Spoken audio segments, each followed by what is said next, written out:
WZDX presents an extra look at the hottest action from the world of sports. This is WZDX Sports Extra with Mo Carter, Charity Chambers, and Kayla Carlisle. And thank you again for choosing to kick it with us on Sports Extra. I'm Mo Carter, sitting here with Charity Chambers, and we'll be joined by Kayla Carlisle shortly. Yeah, the joys of summer are here, and so is the heat. I was out at the football field yesterday for about an hour, and that's really just how long it took for me I was pouring sweat out there. That's why you got to hydrate yourself. I do, and I wasn't properly hydrated, I must admit. Anyways, let's go ahead and take a look at what's going on around the Tennessee Valley. Here's what's on tap today. It's been over 20 years since Auburn has made the trip to Omaha. This weekend, they started the journey to Nebraska, kicking it off with the Raleigh Regional. On the basketball court, for the fourth straight year in a row, the Cavs and Warriors are facing off against each other for the NBA title. We'll take a look at Game 2. Now, Huntsville is also the home to the Alabama State game, and this year we have representatives from the games here in studio for the Sunday Sitdown, plus an influx of sports camps took place this weekend, and you know we've got the best of the week series. You're going to love it tonight, everyone. But first, we'll start with Butch Thompson and his Auburn Tigers. They thought for sure they were going to get a baseball regional, but the NCAA had other thoughts. So the Tigers began postseason play in Raleigh, North Carolina. Up first for the Tigers were the Huskies of Northeastern. Now, of course, Butch Thompson's team, they took 2 of 3 from the Huskies earlier this year. Let's get off to all the action. Edward Julie, you know this guy's been hot as of late. He homers over the left field wall, bringing 3 runs for the Tigers. They go up 3-0. Bottom of the fourth now. Score is now 4-2. Auburn on top with runners on the corner again, and only one out, and this time it is the other freshman. Stephen Williams with the hot bat, sending this bad boy over the right field fence. Another 3-run shot. They take a commanding 7-2 lead over Northeastern. Bottom of the 6th now, and Stephen Williams at the plate again, and what a day this guy was having. He bumped his average up by 10 points from 276 to 286, and he hits another deep one in the left. It bounces off the wall this time. Stand-up double for Williams, and the Tigers go on to win Game 1 at the Raleigh Regional by a final score of 13-4. And after cruising to that easy victory, next up for the Tigers was Army. The two teams have faced only against each other once, and that was back in the 2005 Tallahassee Regional, where Auburn took a 12-3 victory. The Tigers hoping for the same results on a rainy Saturday. You can see the rain pouring down. But nevertheless, the show must go on, right? Top of the 5th, Auburn up 1-0, and Josh Anthony cracks it into left field, and that is out of there. Tigers go up 2-0, and let me tell you, Anthony really got things going for the Tigers, because after this, Will Holland is up to the plate and he follows suit. It's over the left field wall again. Back-to-back jacks for the Tigers, and guys, it does not stop here by any means. Same inning, runners on the corner, and Jay Estes at the plate. He hits it down the center. Brendan Venter goes in to score an RBI double for Estes. And of course, we are still in the 5th, only one out. Runners on 2nd and 3rd. It seems like everyone's getting in on the action at this point. It's Luke Jarvis this time. He hits it deep. It doesn't go over the wall, but it's good enough to bring in Julian and Estes. Tigers had 9 runs in the 5th inning. They win 12-1. So Auburn advanced to the championship game facing NC State, the host of the regional. And the Tigers, they are already up 1-0 in the 2nd with the runner on 3rd, Connor Davis. Sends one into deep center field. NC State makes the catch, but Jay Estes, he tags up. He scores easily, giving Auburn a 2-0 lead. Still in the 2nd, Josh Anthony hits it well into center field. He'll get the RBI double as Luke Jarvis comes in, making it 3-0. And the Tigers' bats continue to be hot in the 2nd. Brett Wright, he's going to be up at the plate, and he rips one into left field. Josh Anthony, he shows that speed. He comes all the way from 2nd to score 4-0 Auburn at that point, and they didn't stop there. Auburn making the regional win look easy. They win 15-7, and they are moving on to the Super Regionals. Man, so Auburn won all their games by scoring double-digit runs. That is crazy. That's crazy. Completely swept. Absolutely. Let's roll on to the NBA. Now the finals are underway, and for the 4th time in a row, it's the Cavs and the Warriors playing for the Larry O'Brien Trophy. But in Game 1, we can't forget the massive blunder that J.R. Smith made, Massive. It cost them game one. It did. It played a part in the costing them game one, definitely. Yes. All right, so how would things shape out in game two? We'll pick things up in the first quarter. Off the turnover right here. Here's Steph Curry getting it up to Draymond Green, and Draymond finishes at the rim for the dunk. Golden State up by 9. Still in the first quarter, Cavs down 8, but you know LeBron James wasn't going to let that happen for long as he spins to the rim, scores, and gets the bucket plus a foul. 29 points for Mr. James. Second quarter now, Warriors up 4. Sean Livingston gets the rock, kicks it out to Kevin Durant, and he drills the three-pointer, putting the Warriors up by 7. After that, the Steph Curry show began. Watch the dribbling, the pull-up, and the three-ball. It is good. Only moments later, it's more from Mr. Curry, pulling up in transition, draining another 3. 33 points for Mr. Curry tonight. He knocked down 9 three-pointers on the evening. Let's check out your final scores. Game 2 of the NBA Finals just wrapping up, and it's the Warriors that went on to win 122-103. They now have a 2-0 series lead. LeBron James, he chipped in with 29 points, but he just could not carry the Cavs to a victory in this one. They'll head back over to Cleveland for game 3. So it's part 4, and I got a big question to ask y'all. Is this series completely over already by being down 2-0? Absolutely not. I mean, the Cavs still have their home games to play, and you thrive in your home stadium, your home turf. That's just where it goes, and I feel like you can't count them out yet. Yeah, I have to agree with you. I really was thinking that it might be over, but then I had to think back to the 2016 NBA Finals. They were down 3-1. The Cavs came back and won the whole thing, so you can't count them out just yet, but I will say that it's not looking good for them, and I think just the massive chaos in game 1, everything that happened, I think that has really played a part. Game 2, they didn't show up. I feel like you have to have the ability to at least steal one game on the road when you are the team without the home court advantage. And Cleveland failed to do that in game 1. J.R. Smith, got to throw you under the bus in a little bit in that situation. But they failed to do that. So now they're down 2-0. And it's going to be really, really tough for Cleveland to defend their home court against the Warriors because they have not played well at home this season, especially in the postseason. Yeah, that's true. And I think LeBron, he had 51 points in game 1. Today he had, I believe, 29 points. Yeah. He's going to have to he's going to have to at least get 40 or more points in order to be able to beat the Warriors. But here's the thing. They still have something to prove. You know, it's like the end of the season. Maybe they haven't played well at their home stadium for a while, but, you know, that's just another reason why they will play well, I think. And the finals, you never know. I don't know. No, you're right. But at the same time, I'm also feeling like this. I really didn't want to see Cavs Warriors part 4. I really didn't. I wanted to see some other teams get in the mix. But unfortunately, we didn't get that. And the basketball god said, you're taking that. Yeah, but maybe LeBron, this might be his last season with the Cavs. Maybe he'll go somewhere. People are saying the Lakers, maybe the Rockets, throw it in there. And then I think we might have a little variety. I think we need that. We do need that. We do need that. Let's get to the end of the season first before we talk about where this guy's going at next. All right, look, there's still more WZDX Sports XTRA to come. When we return, we're going to the gridiron, high school, college, and even minor league athletes taking the field for mini games and camps. We got that when we return. And now back to the action on WZDX Sports XTRA. Traffic delays and late arrivals caused last night's GDFL football game between the Rockets and the Crush to have a very late kickoff. Eventually, the game between the league's top 2 ranked teams got underway, and we've got those exclusive highlights. Even the youngest of fans were out and about for the battle of number 1 and number 2. We're scoreless in the second quarter. Rockets quarterback A.J. Clark hands it off to Larry Good. He's bad on the right side, but I'll tell you this, he is great when he hits the left side. Watch him break a couple of tackles and show that speed on a 46-yard touchdown. Extra point no good. Rockets go up 6-0. Following that, the defense steps up big time. Crush quarterback Jamel Hickey is crushed by the defensive line led by Tyree McCartney on the play. Let's move to the fourth quarter now. Rockets up 8-0 and bringing more pressure. McCartney is sacked once again, this time by Keith Davis and Raphael Allen for a safety. The second one of the day. The Rockets had 11 sacks on the evening and hold off the Crush in a 10-6 victory to remain undefeated on the season. Coach Jason Boykins, he was happy with the W, but he feels they could have played better.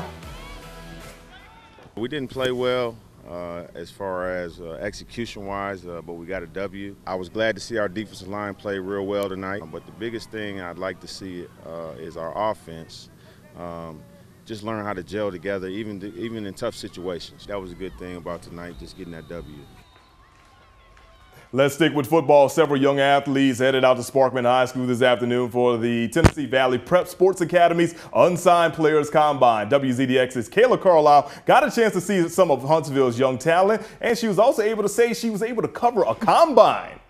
Hey Mo, it's been a dream of mine to cover the combine. But let me tell you guys, I watched these guys all afternoon battling it out to prove they're worthy of signing a college contract one day. But the owner of the TVPSA tells me this is really about just teaching these young athletes how to work for what they want. Commitment, discipline, character, leadership, and class. No, those aren't the names of millennial superheroes. Those are the principles the Tennessee Valley Prep Sports Academy instills in their young athletes when preparing them for a successful future. So once they go through our program, that gives them an opportunity to get extra film on themselves. They get the opportunity to move on to the next level, whether it be NAIA, JUCO, D1, D2. We're trying to find these guys that are still kind of falling between the cracks, the guys that are transfers. We got a couple guys that have been at other schools that are looking to transfer to come, and still we got guys that are still looking, you know, that have been out a year, you know, that have been going to school and stuff like that, and they're still looking for that opportunity to go and play, and we're trying to give it to them. If they fit our needs and we fit what they need, then hopefully it's a good match. Today, 15 young football prospects from all over the state geared up at Sparkman High School, hoping they could prove their worth to Tennessee Valley Prep's head coach, Keith Tinknell. Gives us an opportunity to really look at them, talk to them, converse with them, that they're not just a number. And despite the harrowing heat, these young men still managed to complete a 3-cone drill, a pro agility L drill, and a 40-yard dash. After a couple of hours of exposing their skills, these young athletes now have to wait and hope that they get a phone call that can change their future. They talk about it being a second chance. I think really a lot of it is just continuing to give them a chance. You know, they did get the opportunity in high school. Maybe they weren't as mature as they needed to be. Their grades weren't good enough, stuff like that. And it's, you know, maybe it's just the chance. And now the kids who get a call to join the program will be taking classes through Calhoun Community College, but will play for the TVPSA football team on Sundays, where they will take on other prep schools around the area. And I love that. And I think one of my favorite things about this is that you get to check out a lot of the local talent. Absolutely. We all week, we were everywhere, all over the tri-state area, just following every camp everywhere. Yeah, exactly. And I love how the coaches and players, they really seem to strive for perfection in all areas of their crafts, even when it's not even football season yet. And we went to a lot of the summer camp actions around the Tennessee Valley. So we're going to go ahead and give you a quick inside look at all of that. They're going to show us what they got, do some agility stuff, and do some one-on-ones, a little bit of 7-on-7. You're ready to go, you jog out here like you're ready to run. It's only $50 to come to this camp. A lot of camps are $250, $300. So we're not trying to make money, we're trying to find players. Hey, listen, this is a race for the cash, man. It's a dash for the cash. Where you earn your money at right here. Some of the guys are going to be back next year, so we want to see their progress from this year to next year, make sure that they're improving, they're working hard. Those are the type of guys we want. I love the game, always have, and I love kids. Everything that I've been taught through the years and everything that I've experienced, I just try to fundamentalize, especially for this camp. It gets you started off on the right track. You can run any type of play you want to, but it's going to break down unless you know what you're doing fundamentally.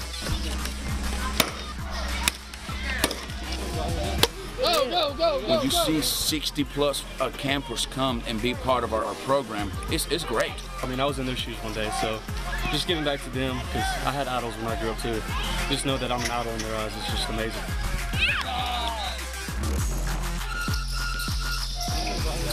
Go, go, go, go, go.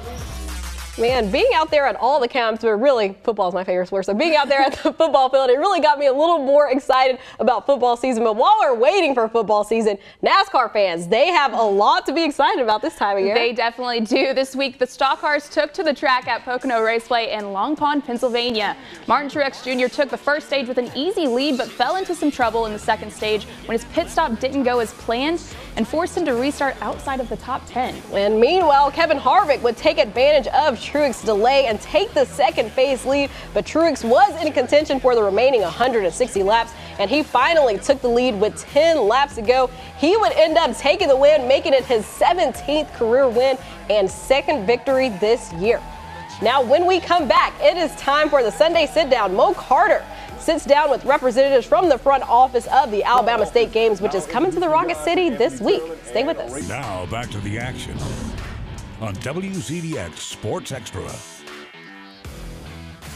Welcome back. Let's roll on with the Sunday Sit-Down. With the Alabama State games coming to the Rocket City this week, we have representatives from the front office. Now introducing you guys to Anthony Turlin and Rachel Ragland. How y'all doing today? Doing good. How are you? Doing well, doing well. So, Alabama State games happening this week right here in the Rocket City. Tell us a little bit about the games in general, Rachel. Yeah, so this event is Alabama's largest multi-sport event for youth, adults, and those with disabilities. Okay. So now, Anthony, I know you had to be a part of the process of selecting a city. I remember when I worked in Montgomery, it was down in Dothan, it was a big deal. So what intrigued you guys to bring it to Huntsville? Yeah, for over 35 years, this is going on our 36th year. You know, we've been all across the state, and it's been since 2003 that the Alabama State Games has been in Huntsville. And so, you know, it just intrigued us from the local groups, the community, the support systems that we receive here, from the sports, from volunteer base. So it was a very attractive city, and obviously you've got a lot of attractions to attract all those individuals from over the state and out of state to come to Huntsville. Now I got a chance to take a look at the schedule of everything, and oh my God, there are so many things going on in so many different places across the Tennessee Valley. For anyone that does not know anything about the Alabama State Games, what can they expect as a fan coming out to this week's events? Yeah, you're going to have a lot of different sports. You've got your traditional sports, you've got your niche sports. This is for youth, adults, and seniors, those with disabilities. You're going to see entertainment, sports, and reminders about how we have servers in our community. So kind of those three focuses all wrapped up into a 3-day weekend. So if somebody wanted to still participate but hadn't registered yet, do they still have opportunity to do it? Yes, they do. So there's certain sports that registration has not closed yet. So they can go to our website at alagames.com. That's ALAGAMES.com, and they can find out those details. Now, other things I've learned about the Alabama State Games, not just with the athletes, but you guys have a big partnership with first responders, which is really, really great because WZDX does a first responder of the month as well. Our good buddy Chase Gallimore usually handles that. So kind of tell us what's going on with the first responders and what they will be doing with this year's game. Yes, Mo, thanks for asking. Our foundation, the ASF Foundation, believes in giving back and showing those heroes that do everything on a daily basis, whether it's their job, military. And so we are honoring our heroes, which is first responders in Madison, Morgan, and Limestone counties. All they need to do is go on our website, alagames.com, and register. It's a free thing. Come to Von Braun Center Friday and be honored, and you'll be given a medal. There's a special presentation during the live show, and it will be televised live on Alabama Public Television. So we want to give back and showcase to all those young people that are in the show that night what first responders do on a daily basis. Okay, awesome. Looking forward to seeing that. And look, just on a final note, myself and Charity Chambers, my weekend sports anchor, apparently we've been rattled into playing pickleball on Tuesday. I have no idea what I've signed up for, so let me know what I'm about to jump into on Tuesday. Tuesday, it's going to be a fun day, but with pickleball, you're going to be playing against the Huntsville Pickleball Club. You will be taking them on. So it's kind of a tennis on a smaller court and badminton mixed together. So. You've been training? No, that's the thing. I have not. So we were literally going to just show up and like, hey, let's show our athletic ability in this situation. There you go. Do you think that's actually going to give me an upper hand? Maybe. Some of those people are super serious about pickleball. So you might want to YouTube some pickleball before you go, just to see. All right, I got about 48 hours to make that happen, so go. We'll see what happens with that one. All right, we want to thank representatives from the Alabama State Game for joining us here on WZDX Sports Extra. When we return, we've got the best of the week. You don't want to miss these ones. Stay with us. We'll be right back. And now back to the action on WZDX Sports Extra. Welcome back, guys. It's time for, you know what it's time for, right? Best of the week. Best of the week, yes. This is my favorite segment. Is it okay if I go first? Go ahead. Can I guess? Okay, so on Friday, Nick Saban took a few of his players on a boat out on the lake as part of a leadership team day, and let's just say things didn't go as planned. Check it out. Hey, bro! Don't tell that other boat we ain't got no gas. We ain't got no gas. We ain't got no gas. We ain't got no gas. Man, they gotta get me from out you, man. Brand new boat. Hey, who's responsible for this, man? Boat. Hey, we ain't got no gas. Out of pocket. As you can see, they ran out of gas on the lake. My favorite part was when Nick Saban was like, we went to turn it, we ain't got no gas. Ain't got no gas. As you can see, they posted it all over Snapchat, but guys, I could not stop laughing. I can't with that. Whoever's in charge of that will be getting fired from Coach Saban very soon. Yeah, you know he doesn't play. Well, we're going to go ahead and move on to Kayla's Best of the Week. The Packers held their annual charity softball game on Saturday, and it was all fun and games until Clay Matthews got a line drive straight to the face. As soon as he's hit, he gets up and heads straight for the dugout.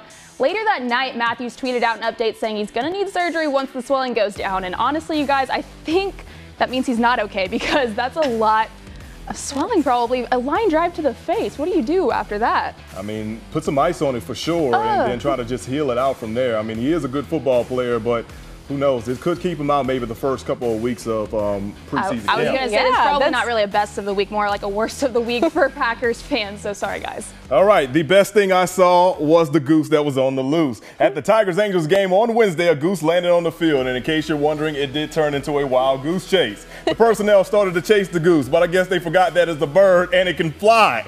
Could you imagine being a member of the grounds crew chasing the bird knowing that you can't catch it? Well, eventually the bird gets airborne, and I'm sitting back thinking, oh, it's going to fly to freedom, but then something bad happens like this. It flies right into the scoreboard. Oh, no. And down goes the goose. For a second, I really did think this goose was dead. But look, it's alive, everyone. The goose is alive. Eventually, someone with animal skills gets a hold of it and takes it to safety. We later learn that the goose was healthy and it was released back into the wild. How funny is it that somebody was there, could handle a goose like that? She's just holding it like it's nothing. Right, that's crazy. I mean, she works for Park and Rec, or for an environmental association, one of the two. But shout out to her for being there. But No man, kidding. I felt bad for that goose when it hit the scoreboard. Right.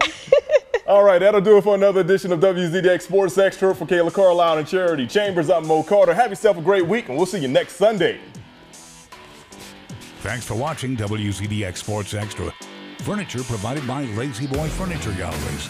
Live life comfortably.